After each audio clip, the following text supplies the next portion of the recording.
You do worry a lot of people, obviously, in the Republican establishment, though. I mean, you know this better than anybody, and I know you don't like the NBC Wall Street Journal poll. A new one just came out today saying the majority of American voters, 6 in 10, say you're harming the GOP's image. 2/3 have a negative impression of you. How do you go about bringing the GOP back together? Look, first of all, millions of people now are voting more, as we just said, more than they were 4 years ago, 8 years ago, 16 years ago. Millions and millions of people. They've never seen anything like it. I was in South Carolina, and a woman came up who's at the polling. She said, you know, Mr. Trump, I've done this for 24 years.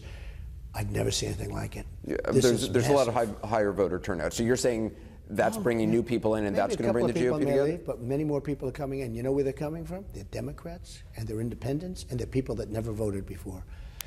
And don't kid yourself, the people that never voted before, that's a huge part of it. They are coming in tremendous numbers. So many people have told me that, Anderson. They said, I've never voted before.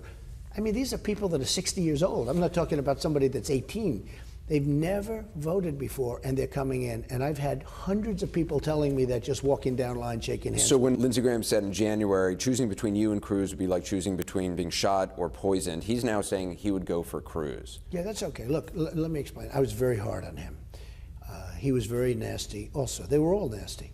And when they're bad, you have to do something about it. Lindsey Graham started at 7%. I got into the race, and he attacked me. And Lindsey Graham went home at 0.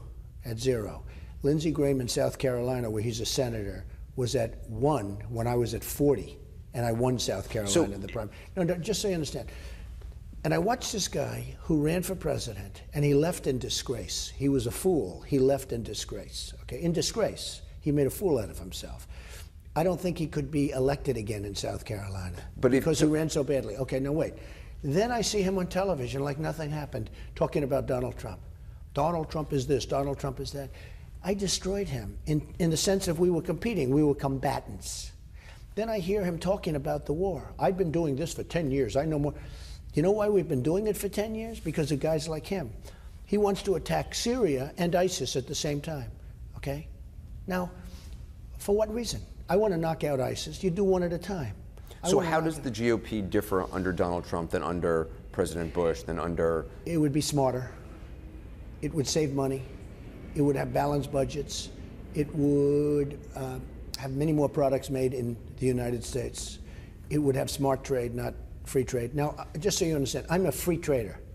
The problem with free trade, and it's a very big problem, we need smart leadership. To have free trade successfully, you have to have a really smart group of people at the top and person. We don't have that. We have people that are grossly incompetent. We're dealing against China. I've made a lot of money dealing against China. I have buildings. I own the Bank of America building, a big chunk of it in San Francisco. I own 1290 Avenue of the Americas. I got it by competing against China. I didn't get it because of China.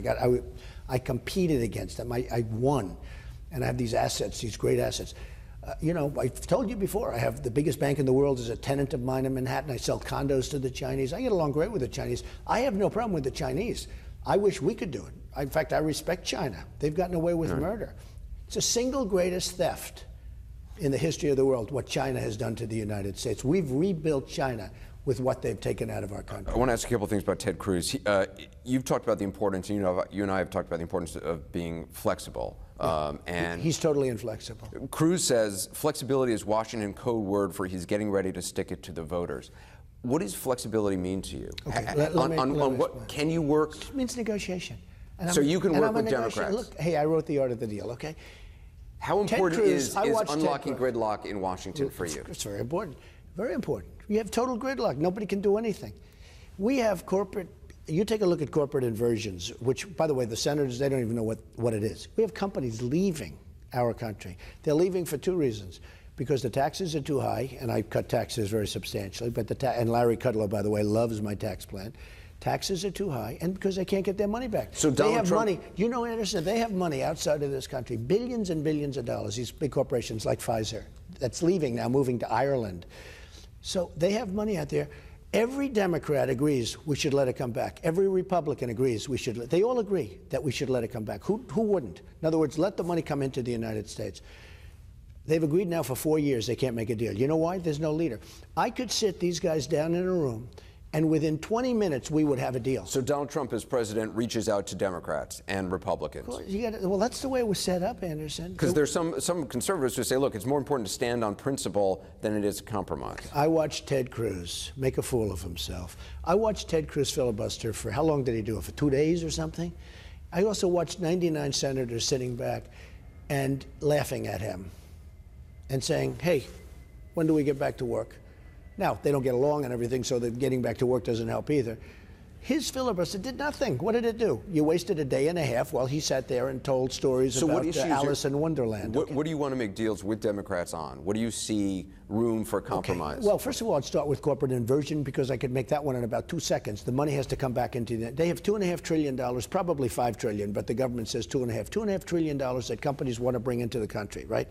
They can't bring it in. Some companies are leaving to get their money, not just for taxes. They're leaving because they can't bring their money back in. I could solve that problem in 10 minutes, okay? But there are many things. We have to make a better health care deal. We have to work on education. We have horrible education.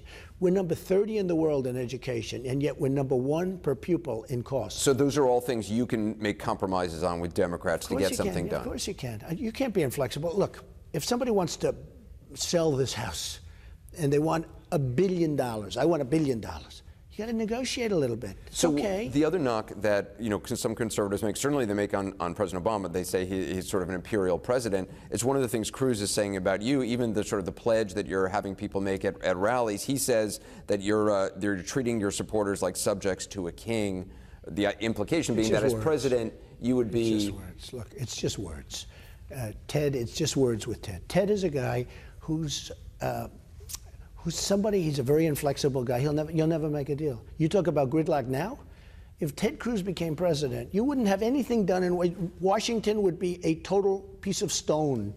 You wouldn't make any, just so you understand, he talks about he's a constitutionalist, okay? The Constitution was set up with senators and congressmen, and you're supposed to work and make deals. Do you see the Constitution? And 2 parties, and it could be more than 2 parties, but 2 parties. Do you see the Constitution as a living, breathing document that, or do you see it as something set in stone from long ago? Because I see the Constitution as set in stone. I see it as one of the great documents of all time. I also see it as something that says you got to sit down and make deals. I mean, look, if Ted wants something, health care, and he won't negotiate, the other side's not going to negotiate either. There's got to be a little bit of movement. And that's key to you to end gridlock. Yeah, but I'll make a better deal than the other side. Right. I'm going to make a better deal. On foreign policy, is there and maybe you haven't, you've been running a campaign, have you started thinking about a sort of a Trump doctrine when for using foreign power overseas? What criteria do you look at? There can be no doctrine because everything is different. Every situation is different. And I didn't want to go into Iraq, and I'll say it 100 times. I didn't want to go. They say, well, you were on Howard Stern's show years, before it ever happened. And if he asked me that question, and he's a friend of mine, he's a good guy, actually, much different than you see on radio, believe me. He's a great interviewer. But he's a great guy. But Howard asked me, and I sort of said, well, I don't know. That was the first time it was ever asked. But don't forget, I'm an entrepreneur. They don't ask me about should we go into Iraq at that time. And this was long before we went in. And you could see that I was very hesitant. It wasn't like, oh, we should go in. Look, what criteria would you use one for of the sending worst troops somewhere? Let me just say, going into Iraq, my opinion, was one of the worst mistakes in the history of this country. It was one of the worst decisions ever made in the history of this country. It started, everything that's happening today in the Middle East is because of that one decision to go into Iraq, okay? That was a horrible decision, including the migration, everything that it's a mess. Now, if Saddam Hussein was there, would we be better off? Absolutely. Hey, this was not a nice man. This wasn't a great guy. But Saddam Hussein did one thing, he killed terrorists. He was a professional killer of terrorists. Now, you want to be a terrorist? You go to Iraq. That's called the Harvard of terrorism. Look, whether it's Gaddafi, terrible decision, Hillary Clinton, whether it's Saddam Hussein, we were a lot better off before. Do you think And besides that, Iraq did not knock down the World Trade Center, just in case you had any questions. Do you think Islam is at war with the West? I think Islam hates us. There's something there that there's a tremendous hatred there. There's a tremendous hatred. We have to get to the bottom of it. There is an unbelievable hatred of us. In Islam itself? You're going to have to figure that out, okay? You'll get another Pulitzer, right? but you're going to have to figure that out. But there is a tremendous hatred, and we have to be very vigilant. We have to be very careful, and we can't allow people coming into this country who have this hatred of the United States. I guess the question is, and of people that are not Muslim. I guess the question is there a war between the West and radical Islam, or is there a war between the West and Islam It's itself? radical, but it's very hard to define. It's very hard to separate because you don't know who's who. Look, these two young people that got married, she supposedly radicalized him. Who knows what happened? The bottom line is they killed 14 people that gave them baby showers. I mean, they were friends of theirs, so they walked in and they killed them. There's an unbelievable hatred. You look at Paris, 138 people killed, many, many people going to die in the hospital, mortally wounded, horribly wounded, and they walk into a room and boom, boom, boom. There's a sickness going on that's unbelievable. And honestly, you have to get to the bottom of it.